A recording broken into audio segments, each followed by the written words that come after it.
This will be a day long remembered. Now I am the master. Welcome to another episode of Legends and Theories. And welcome to my video where I was decided to change these things a little bit. I'm going to, instead of looking at if they could fully survive the events of the game, since it's mainly going to be combat encounters, I'm only going to look at the few major boss fights and parts of the story where they may have challenges and see what problems they would have with those and if they could survive those. And after that, I'm going to take a look at how they can change the events of those games, because honestly, there shouldn't be too many problems for them for Arkham City. So going through it, I don't think that I have really any problems with the story until they reach the Ra's al Ghul part. And 1 year ago, it would have been impossible for them to complete this because they didn't have the wingsuits. And based on how these hallucinations worked, there was no way for them to be able to use their webs to get across this course. But now that they have their wingsuit, they can use that to glide through the area and reach the end.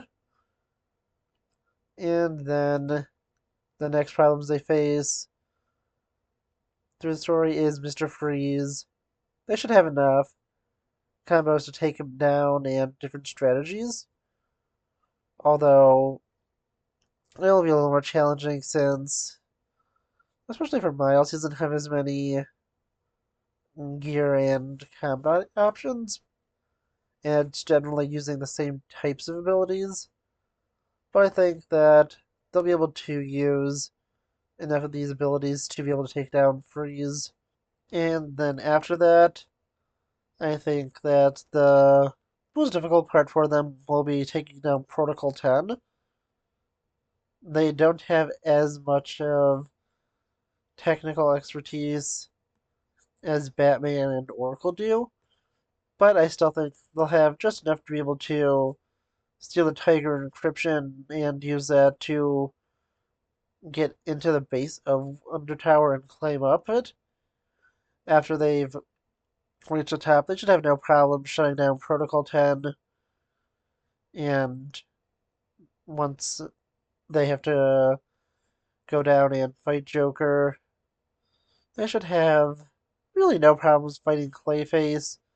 He's similar enough to Sandman. And after all that, there should honestly be no real problems. And going to the Harley Quinn's revenge, if they just follow the story of that, no matter if it's Peter or Miles taking the place of Robin, and one of them taking the place of Batman, there should be no problems with that for them.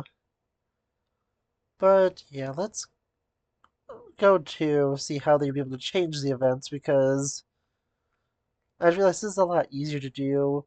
I don't need to go through every encounter and every location for them to be able to survive it. I think it just have to look at the big moments that they could have problems with.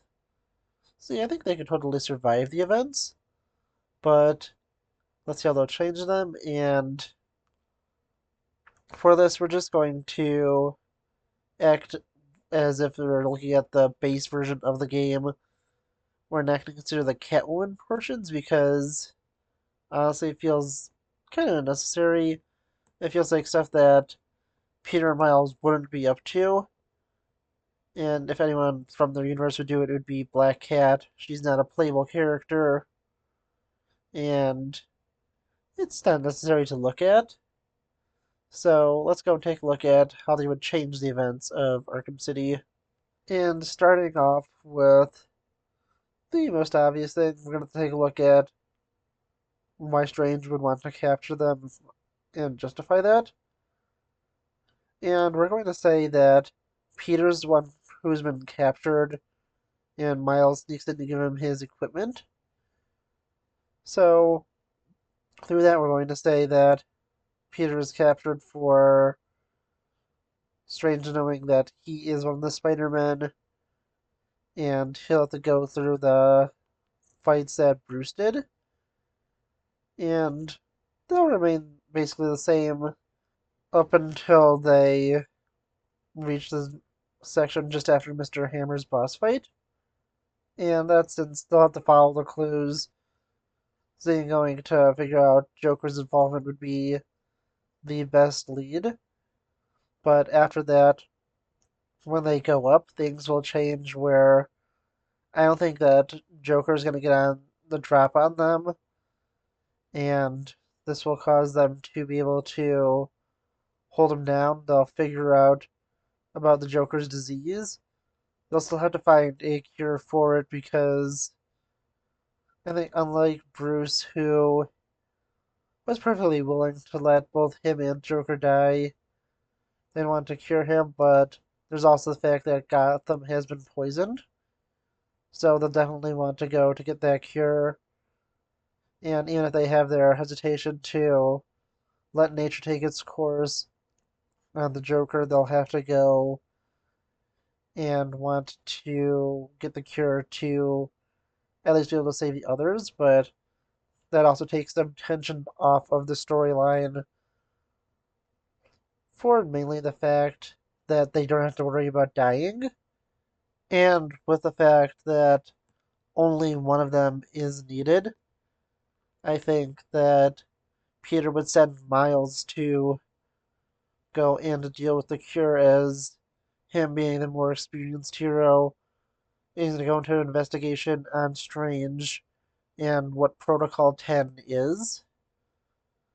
Miles would go to track down Freeze to the GCPD, figure out that Penguin has him, and Miles would head to the museum. And through that, Miles would basically follow the same events, not changing much from the events of what Batman would do, and he would do when he was playing through this set on the rails that Batman has to follow. And he can use them to Ra's al Ghul, where things are completely different there. Miles isn't even going to attempt to try the trials of the demon, and I think he will contact Peter to update him. Peter, who will be spending this time investigating into Strange and what Protocol 10 is, and of course, knowing who Ra's al Ghul is, with him being more experienced in this universe, he wouldn't want Miles to go alone. The two of them will go directly after Ra's al Ghul, and that is just to get a sample of his blood, not having to take the trials of the demon, which Bruce had to do so we could get a drink of the Lazarus water and make it to the end of the game. We take a look at them going to have to fight through essentially the entire league, eventually making it to a fight with Raish. And Raish would want Peter to try and become his heir. Peter would refuse, and he would go after Raish and alongside Miles. The boss fight here would be completely different since neither of them would have the Lazarus water in them. So it'll be a more direct fight against Raish. They should have no problem to combine with their powers alongside the anti-venom suit and Miles having his venom powers to go and get a blood sample from Raish. Peter is going to go back to his investigation and attempting to break into the Tiger Vaults and get to Wonder Tower. Meanwhile, Miles is going to be heading to Freeze's lab to go and get the cure made. When Freeze gets furious about his wife, Miles would promise to go and help him, and I think that with Miles being a little more of a nice person when his superhero form, I think that he could at least talk down Freeze enough so he could get a sample of the cure to be brought out to the people of Gotham to save them. Although it's kind of a giant plot hole in Arkham City how everyone else is cured since Freeze only makes two samples, and they never explain how the rest of the people of Gotham are saved. And just to be clear, I don't think that Peter or Miles is capable of making a cure to the Joker disease. Oscorp had to make the cure to Devil's Breath, and they had no chance of doing it. Yes, both are scientists, but neither are capable of doing and creating a cure or something like that, so they would have to go to Freeze for help. And we're just gonna have to trust that whatever miracle of science created the cure for Arkham City and saved everyone else in Gotham that was poisoned, since the only people who took the Mr. Freeze cure was Batman and Joker. They would ultimately have to do that. So we're just gonna say that Miles takes one of the samples of the cure, both samples of the cure, and uses one to, at least part of one to save the Joker, and he takes the rest out to go and distribute to the people of Gotham. And while this is happening, Peter is going to be breaking into Wonder Tower. He will be heading up to see what Strange is up to, and he won't be able to get the master control codes since those are locked to the helicopters and they haven't been sent out yet for Protocol 10. I doubt that Peter's going to be waiting that long to go after Strange. And unlike Batman, who isn't going to be able to get over the wall, I think that Peter's actually going to be able to go through it. Using the anti-venom suit and his enhanced strength, he should be able to punch a hole through the wall at a point where no prisoners could escape, and he'll be able to either do that or head to the vault that Catwoman does that could lead him into Gotham itself.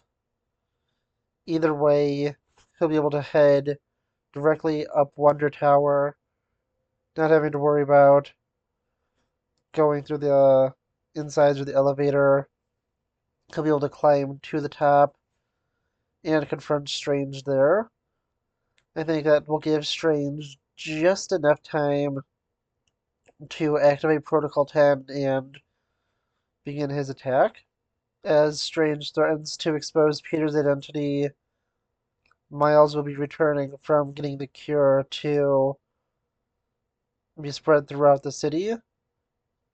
And after he is there, he will be sneaking up the tower using his invisibility as Strange stands there threatening to expose Peter's identity and preparing to unleash Protocol 10 even further.